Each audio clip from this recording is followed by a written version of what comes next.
마태복음 5장 21절부터 26절까지 교독하겠습니다. 제가 먼저 21절 읽습니다. 옛사람에게 말한 바 살인치 말라 누구든지 살인하면 심판을 받게 되리라 하였다는 것을 너희가 들었으나 나는 너희에게 이르노니 형제에게 노하는 자마다 심판을 받게 되고 형제를 대하여 라가라 하는 자는 공회에 잡히게 되고 미련한 놈이라 하는 자는 지옥불에 들어가게 되리라. 그러므로 예물을 제단에 드리다가 거기서 네 형제에게 원망 들을 만한 일이 있는 줄 생각나거든. 예물을 제단 앞에 두고 먼저 가서 형제와 화목하고 그 후에 와서 예물을 드리라. 너를 송사하는 자와 함께 길에 있을 때에 급히 사화하라. 그 송사하는 자가 너를 재판관에게 내어주고 재판관이 관에게 내어주어 옥에 가둘까 염려하라. 진실로 내게 이르노니 내가 홀이라도 남김이 없이 다 갚기 전에는 결단코 거기서 나오지 못하리라. 아멘. 아멘. 마태복음 5장 21절부터 26절까지 읽었습니다.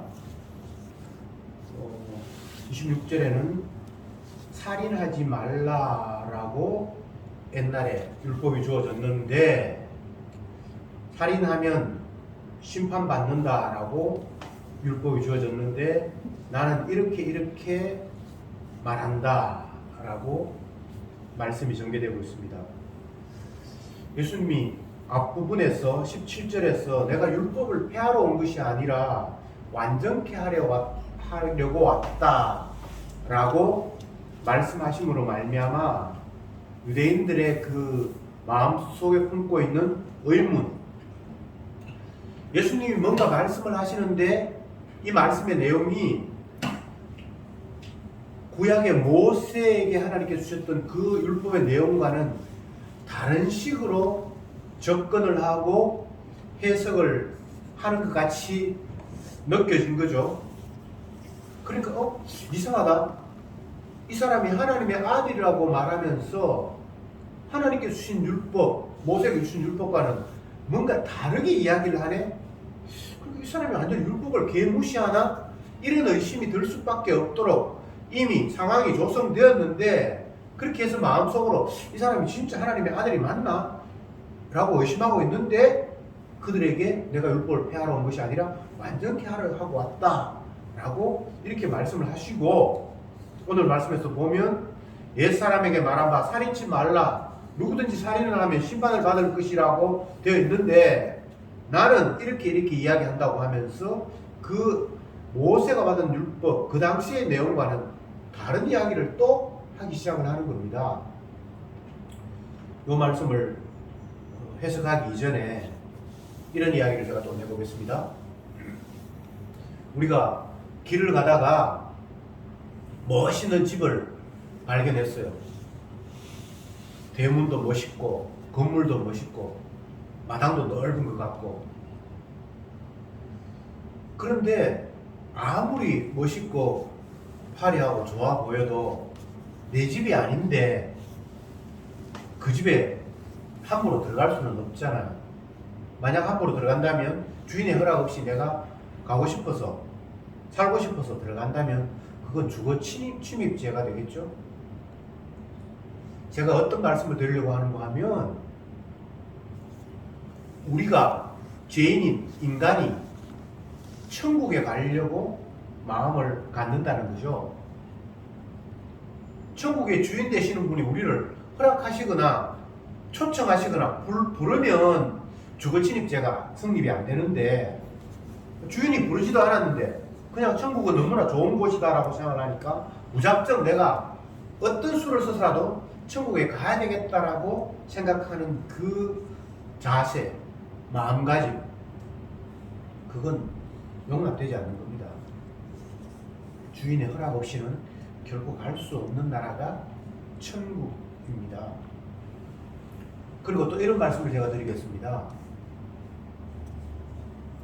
이 땅을 지으시고 만드신 분이 이 땅에 오셨습니다. 그런데 이 땅에 살고 있는 인간들이 자기들의 가치관과 여러 가지 이유들을 들어서 이 세상 만물을 지으신 그 예수님을 살해했습니다. 성경은 예수님이 자기가 지은 세상, 자기가 지은 인간들에 의해서 살해당했다. 즉 십자가 사건이죠. 이것을 바탕으로 모든 것을 출발하십니다. 진리는 여기에서 출발합니다. 자, 조금 더 설명해 봅시다. 창조주 예수님이 자기 땅에 오셨는데 인간들이 창조주를 죽였다.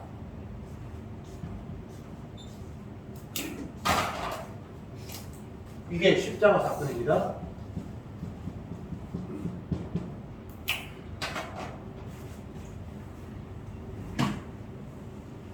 창조주, 이 세상 만물을 지으신 분이 자기가 지은 그 땅에 오셨는데 지음받은 피조물들은 자기 땅이고 자기 살기 위한 터전이라고 생각하면서 그 오신 분이 자기들의 삶에 불편을 끼치고 귀찮으니까 죽여버렸습니다. 이게 십자가 사건이잖아요. 성경은 이 하나님의 아들이 이 땅에 오셔서 살해당했다라는 이 바탕 위에서 모든 것이 출발합니다. 이게 성경입니다. 여기에서 심판과 구원이 나누어지고 의와 죄가 나누어지고 또 선과 악이 나누어집니다. 만약 예수님이 살해당했다라는 이 바탕 아닌 다른 바탕으로 선과 악을 이야기한다거나 죄나 의를 이야기한다거나 복이나 저주를 이야기한다거나 하는 것은 다 거짓이고 엉터리입니다. 예를 들면 사람들은 복을 좋아하니까 날마다 복을 빌고 축복을 하고 또 복 받기를 원하고 그렇게 갈구를 하는데 가난한 사람이 어느 날 갑자기 로또에 당첨이 되어서 엄청난 재산이 생겼다. 그러면 본인도 와 내가 복 받았다라고 생각을 하고 주위에 많은 사람도 복 받았다라고 생각을 하죠. 그래서 축하 인사를 보내고. 그런데 그게 그 가난해서 로또 복권이 당첨되어서 부자가 되었다라는 그 스토리, 이야기 속에 예수님이 이 땅에 오셔서 살해당했다라는 것이 바탕에 깔려 있습니까?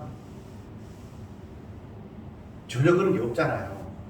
그러니까 그것을 복이라고 규정하는 그 자체가 잘못된 거예요.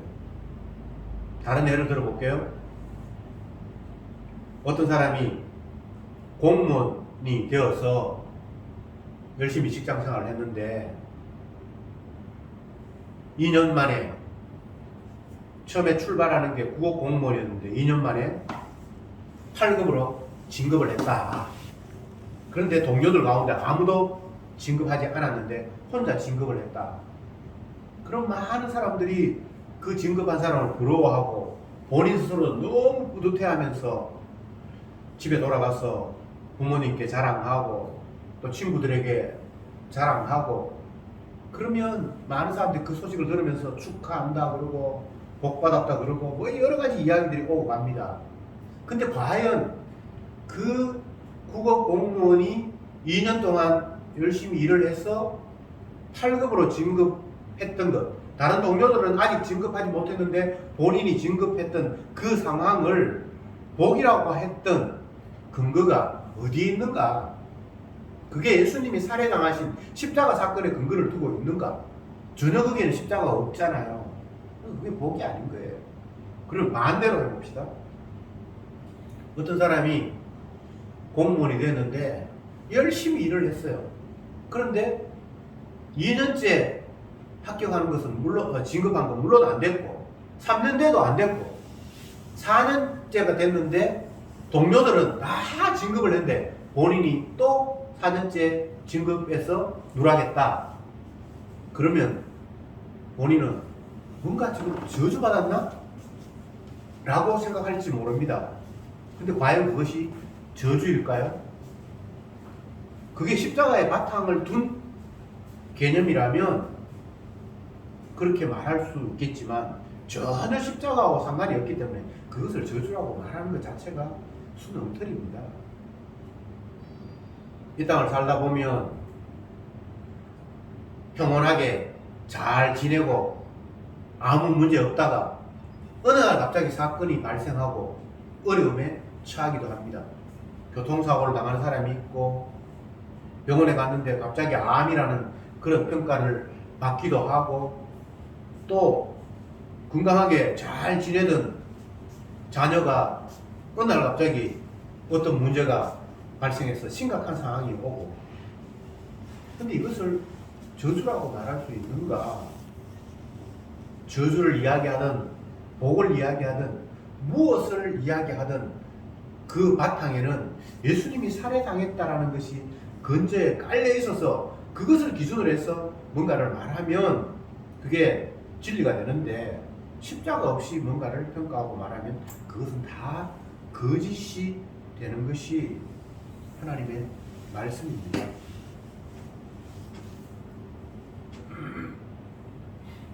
예수님이 이 땅에 오셨어요. 예수님은 이 땅의 주인이잖아요.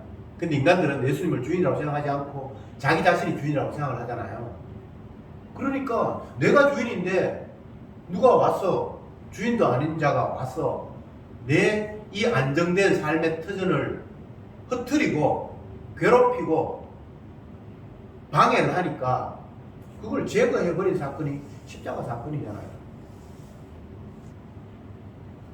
인간의 입장에서는 내가 사는 이 세상이 내가 주인이고 내가 살아야 할 터전인데 외부의 어떤 세력이 누군가가 와서 내 삶의 터전을 흐트려 놓았고 내 삶을 방해했기 때문에 제거한 것이 지극히 당연합니다.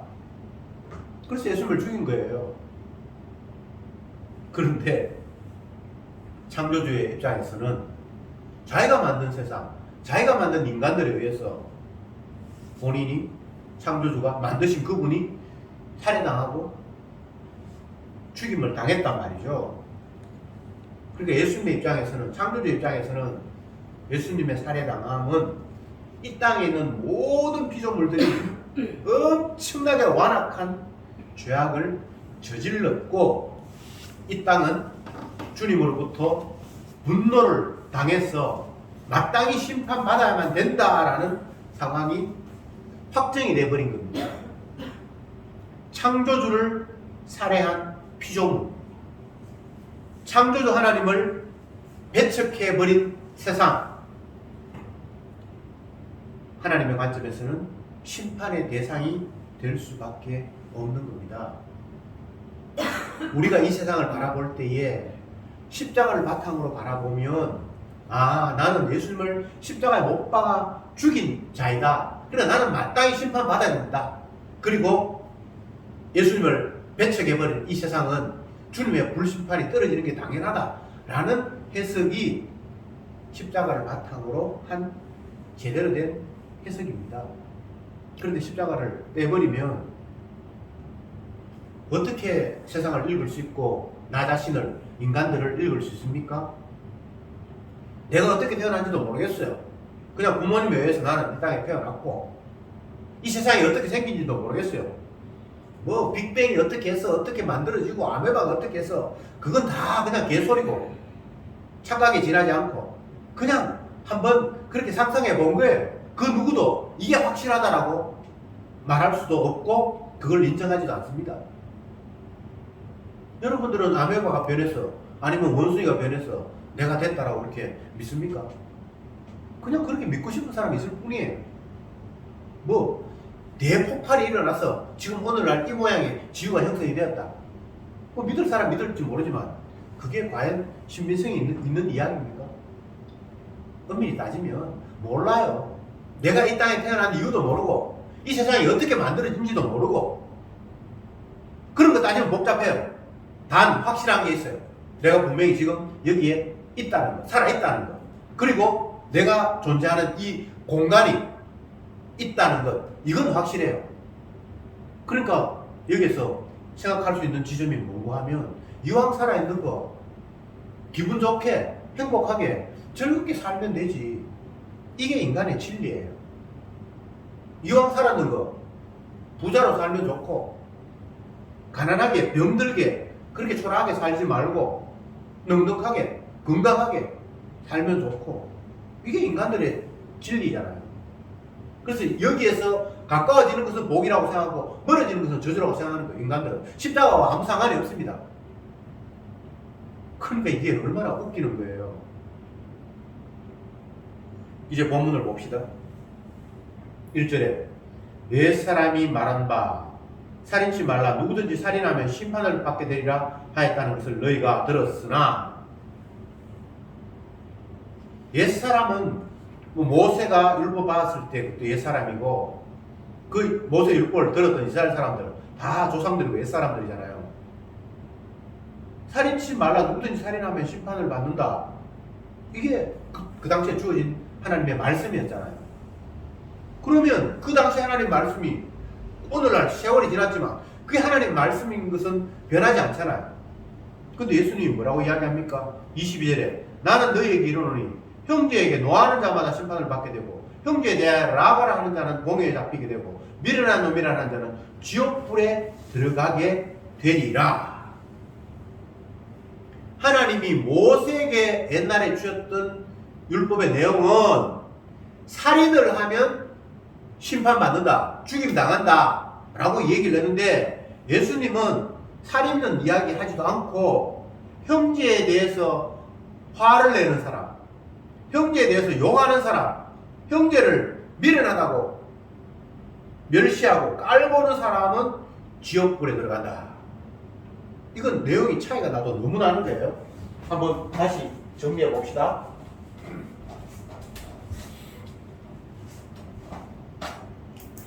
모세 율법에는 살인하면 심판받는다 얘기 나왔죠?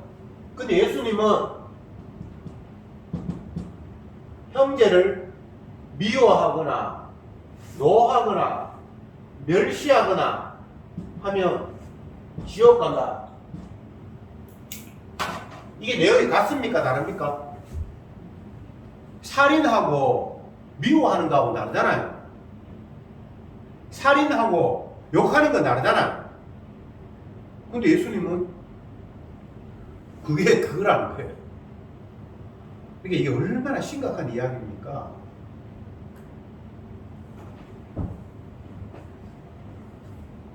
(23절) 봅시다.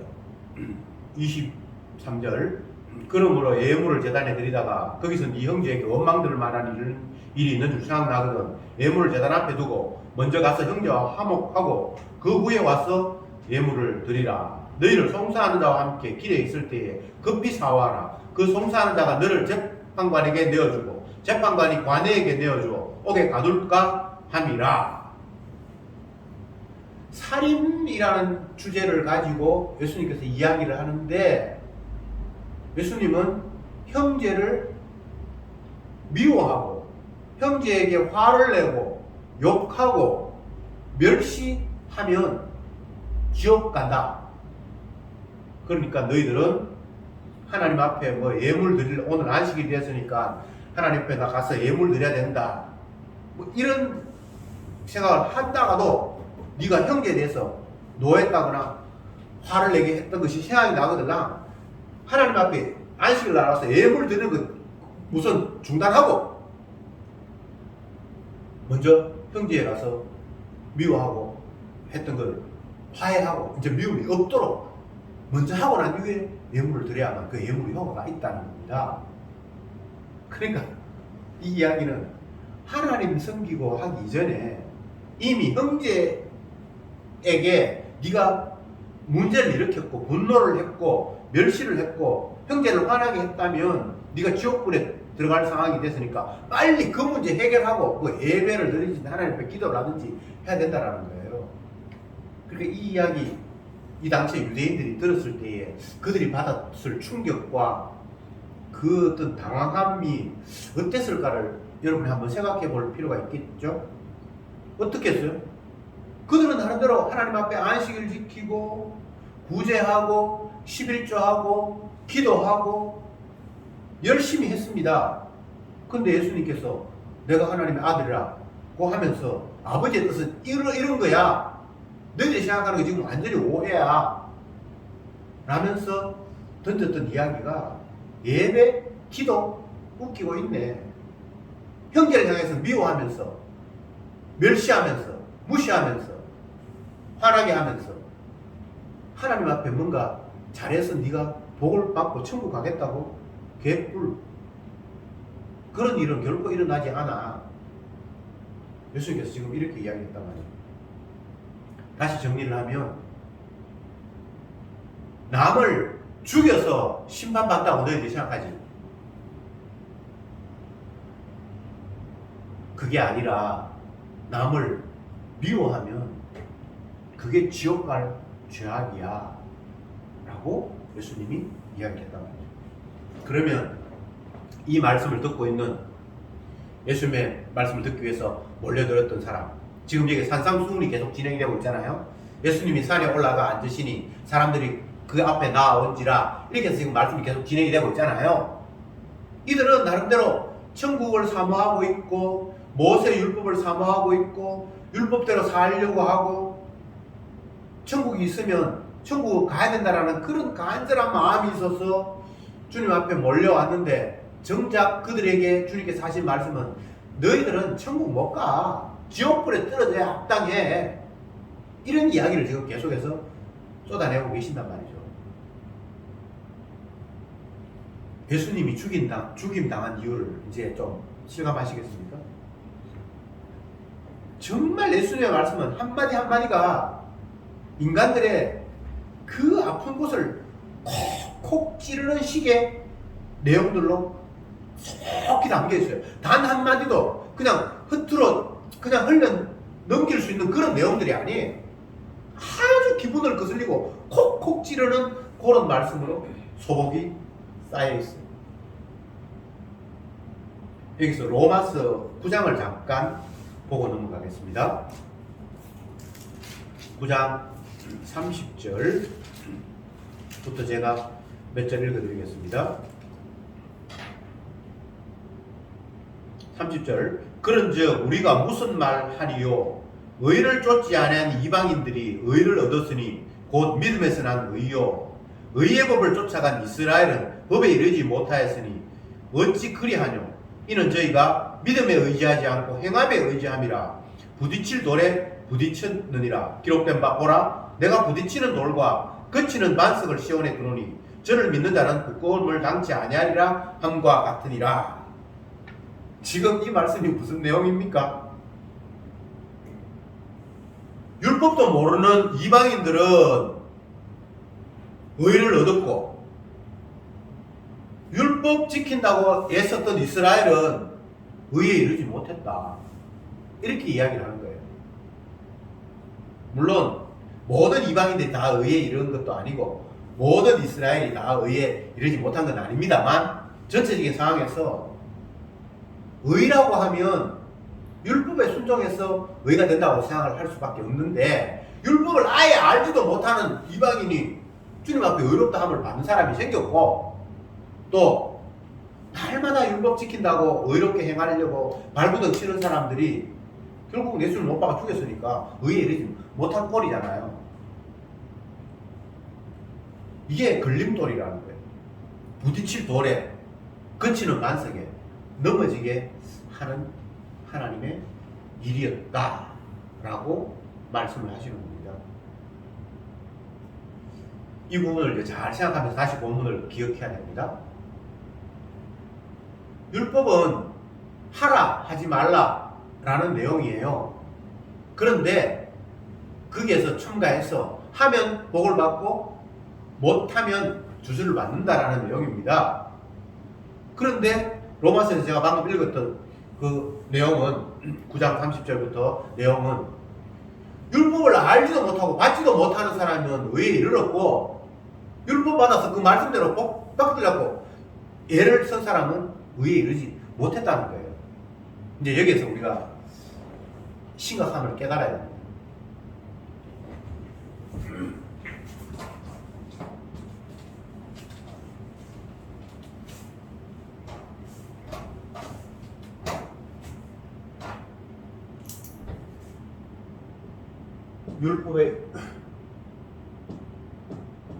율법의 기능은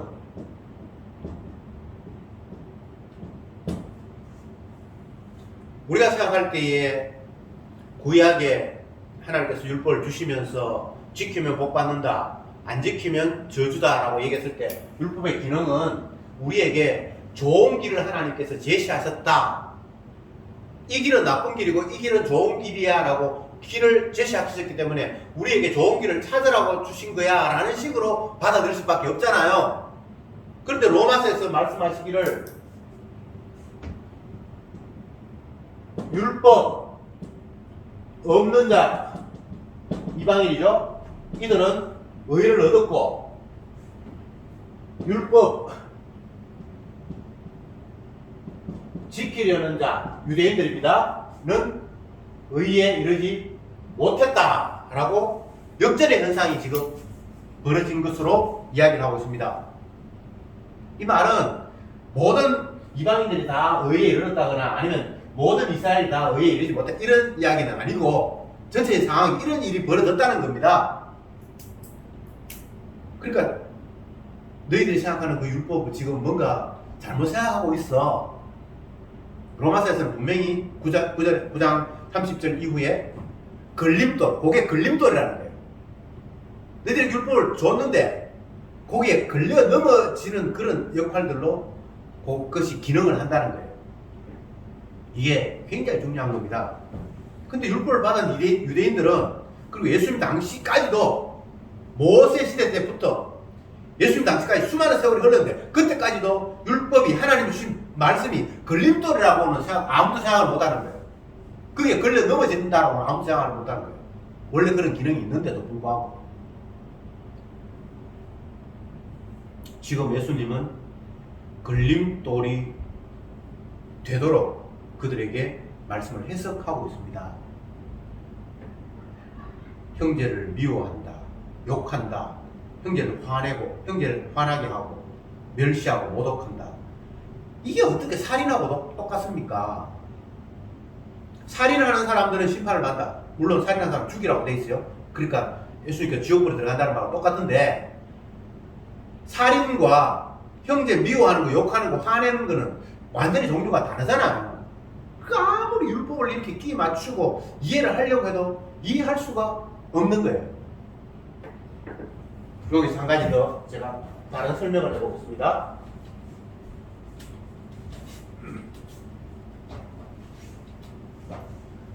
컴퓨터에서 워드 기능, 한글 이렇게 타자 치는 그런 기능을 보면 문장이 이렇게 있다고 칩시다. 그러면 또 다른 문장이 이렇게 있어요. 그러면 이 문장하고 이 문장하고 처음에는 다르다고 생각을 해서 간격을 두었는데 이걸 합쳐야 되겠네? 라고 하면 커서를 여기에 두고 백스페이스를 치면 문장이 이렇게 간격이 좁아져서 하나로 합치잖아요. 인간은 위에 있는 하나님을 따라 붙이기 위해서 나름대로 뭔가를 노력하는 거예요. 마치 백스페이스를 눌러서 합치려고 하는 것처럼. 그런데 인간은 하나님과 합치려고 노력하면서 뭔가를 하는, 자기들은 그게 합치는 기능을 할 수 있을 것이라고, 조금이나마 하나님과 접근할 수 있는 뭔가 역할이라고 생각을 하면 할수록 그건 백스페이스가 아니라 엔터키를 치는 것처럼 점점 거리가 멀어져 버리는 거예요. 이게 하나님과 율법의 기능이에요. 우리는 하나님 따라 붙이려고 해요. 천국 있다면 내가 이곳에서 어떻게 노력을 해서라도 저 먼 천국의 간격과 이 땅의 간격을 줄여보려고 안간힘을 쓰는 거예요. 그게 종교인들의 평생의 삶입니다. 좋은 나라가 있어. 복 받는 것이 있어. 현재 내가 있는 곳은 그것과 약간 거리가 멀어. 그러니까 내가 노력으로 그 간격을 줄여서 하나가 돼야 돼. 이게 인간들의 몸부림이잖아요. 그런데 인간들이 그 목표를 향해서 간격을, 하나님과 내가 있는 곳에서의 간격을 줄이기 위해서 노력하면 할수록 그것은 백스페이스라서 점점 더 가까이 가는 게 아니라 엔터키 치듯이 점점 더 멀어진다는 게 성경의 이야기예요. 내가 거룩하신 하나님이 계신 그곳과 간격을 줄일 수 있는 방법 없어요. 이 성경의 이야기. 그러니까 예수님의 이 말씀을 들으면 인간은 좌절할 수밖에 없는 거예요.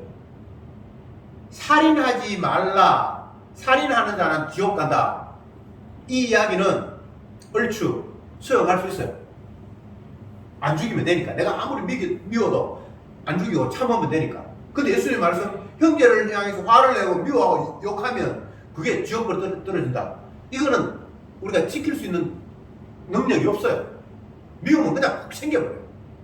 상대가 나한테 해코지를 하지 않아도 내보다 더 뭔가를 잘하고 훌륭하고 하면 그냥 미운 마음이 생겨요. 그러면 지옥 간다고 하니까. 그럼 내가 천국 갈 확률은 0%인 거예요. 그 예수님의 말씀을 들으면 완전히 인간을 좌절하게 해요. 그냥 너는 지옥이야. 제가 말씀 서두에 내 집 아닌 나무의 집이 아무리 멋있게 있다 할지라도 내가 그곳에 들어가면 그건 주거 침입죄다 라고 제가 말씀을 드렸습니다. 주인이 부르면 갈 수 있어요. 천국을 내가 노력해서 간다? 이건 노력하면 할수록 점점 더 천국과 멀어지는 거예요. 우리의 입장에서는 천국 갈 수 있는 방법이 없습니다. 예수님 지금 그 이야기 하고 계십니다. 너희들은 율법을 지켜서 너희들의 노력으로 그 거룩한 곳, 하나님이 계시고 좋은 곳을, 복을 향해서 점점 더 다가갈 수 있다고 생각하는데 주님은 아예 다리를 끊어버리는 거예요. 그런 방법 없어. 천국은 하나님이 사시는 곳이고 너희들은 지옥에 합당해. 이 이야기를 주님은 계속해서 율법을 해석하면서 주시는 거예요. 근데 인간들은 율법을 해석하면서 갈 수 있다고, 간격을 좁힐 수 있다고 생각하는데 주님은 간격을 더 멀리 해버린 게 주님의 해석이에요. 근데 주님의 원래 해석이 이게 맞는 거예요. 율법의 기능은 모든 사람들이 죄인이어서 하나님과는 상관이 없다라는 걸 이야기한 거예요. 모든 사람이 죄를 범하였음에 하나님의 영광에 이르지 못하더니 그게 율법의 기능이에요. 근데 사람들은 그 율법의 기능을 그런 식으로 이해하지 않고 내가 부족한 건 맞지만 이 율법을 잘 지키면 거룩한 곳 하나님과 내가 있는 먼 곳을 따라 붙일 수 있다라고 생각을 한 거예요. 그 주님은 그건 아니다라고 지금 이야기하는 게 주님의 말씀이에요. 아닌 걸 아니라고 이야기하는 게 얼마나 감사한 일입니까? 근데 사람들은 도저히 참지 못해서 예수님을 죽여버려요. 이게 십자가 사건이에요. 그런데 성경을 보면 예수님이 죽임을 당하기 위해서 이 땅에 오셨다고 말씀합니다. 엄청난 이야기죠. 29절 마지막 절 오늘 본문 봅시다. 진실로 네게 이르노니 네가 홀이라도 남김이 없이 다 갚기 전에는 결단코 거기서 나오지 못하리라. 여기서 홀이라는 말이 있는데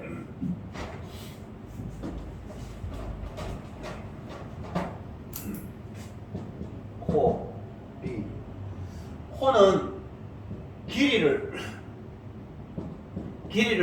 측정하는 단위. 우리 요즘 같은 뭐 밀리미터, 조금만 최고 작은 게 밀리미터. 요거는 무게를 측정하는 단위예요. 요즘 같은 그램. 이런 거예요. 홀이라는 것은 가장 작은 그 거리의 단위와 가장 작은 무게의 단위를 홀이, 그러니까 1mm라도 1g이라도 네가 차이가 있으면 결코 그 심판받는 데서 벗어날 수 없다라는 이런 말씀을 예수님이 오늘 26절 끝에서 하고 있습니다. 그러니까 뭐 남을 심각하게 미워해서 아니면 남을 심각하게 모욕하거나 그런 정도가 아니라 조금이라도 네가 그런 식이 됐다면 너는 지옥에서 못 빠져나와. 그리고 점점 더 완전히 인간은 율법 앞에서 지옥 말고는 다른 대안이 없는 것으로 딱 묶어 놔 버렸어요. 왜 예수님이 이렇게 하셨는가? 결국은 복음을 이야기하기 위함이죠. 로마서에는 믿음과 인간의 행함을 대비시키면서 하나님의 뜻을 설명하고 있습니다. 행함은 우리의 노력이니까 다 이해를 하는데 믿음은 무엇인가? 이걸 사람들이 오해를 합니다.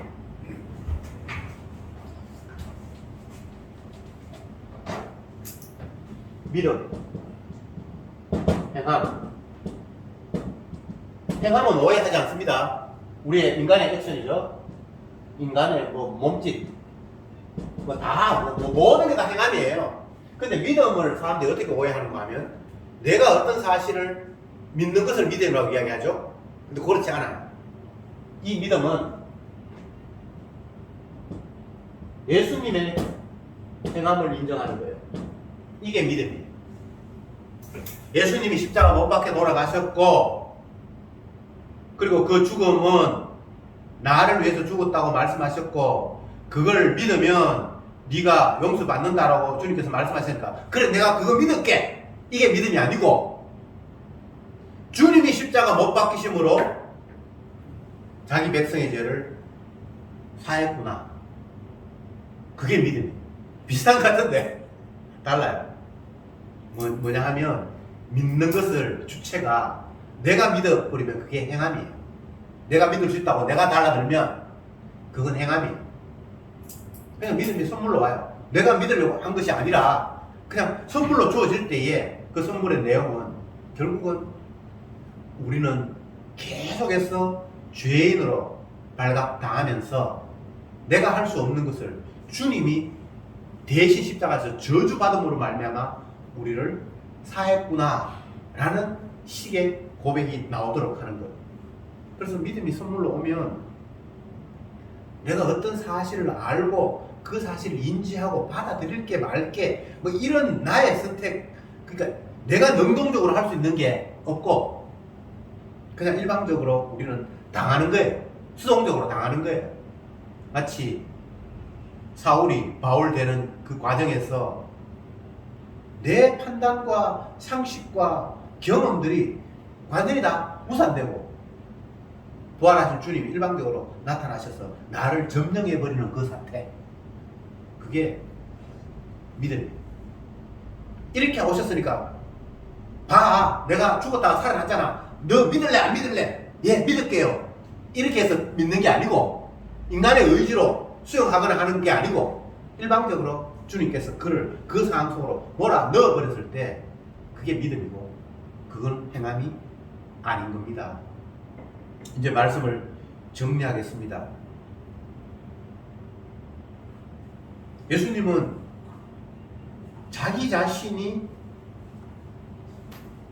무언가를 행함으로 말미암아 의를 만들어낸다 라고 말씀하고 있습니다. 근데 인간들은 내가 해야지, 예수님이 행하는 게 내 행하는 거하고 상관이 없지. 분명히 모세 율법에는 네가 행하면 복을 받는다고 했는데, 순종하면 복을 받는다고 했는데 내가 순종해야지. 끝까지 자기를 포기하지 않습니다. 이게 왜 그런가 하면 마귀가 구원 못 얻을 사람들에게 십자가 앞으로 나아가는 일들을 방해하기 때문입니다. 그런 사람들은 어쩔 수 없이 그 방해를 받고 십자가 앞으로 나아가면 안 되고 끝까지 자기 행위를 고수해야 합니다.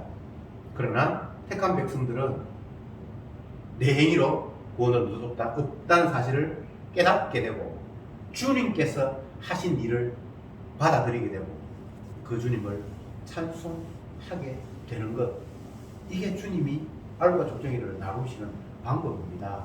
사람이 할 수 있는 것 아닙니다. 내가 선택하는 것 아닙니다. 오로지 주님의 선택에 의해서 결과로 안겨질 뿐입니다.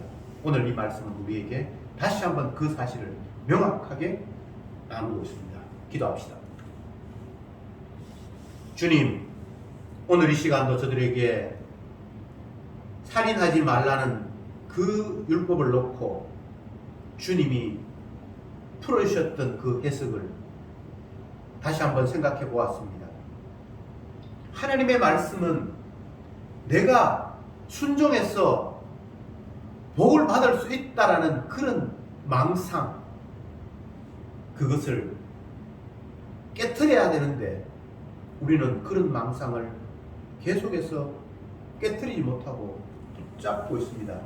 이것이 바로 사단의 역사인 줄 믿사오니 주여, 주님의 말씀 앞에 죄인으로 온전히 드러나고 이 죄인을 죄 가운데서 홀이라도 남김이 없이는 그 지역에서 나오지 못한다라고 말씀하신 그 주님의 말씀 앞에 내 힘으로는 결코 나올 수 없음을 고백하게 하시고 주님이 십자가에서 피 흘리신 그 대속의 피가 우리를 깨끗게 한다라는 이 주님의 약속만 우리들에게 크게 와닿게 하옵소서. 예수님의 이름으로 기도드리옵나이다. 아멘.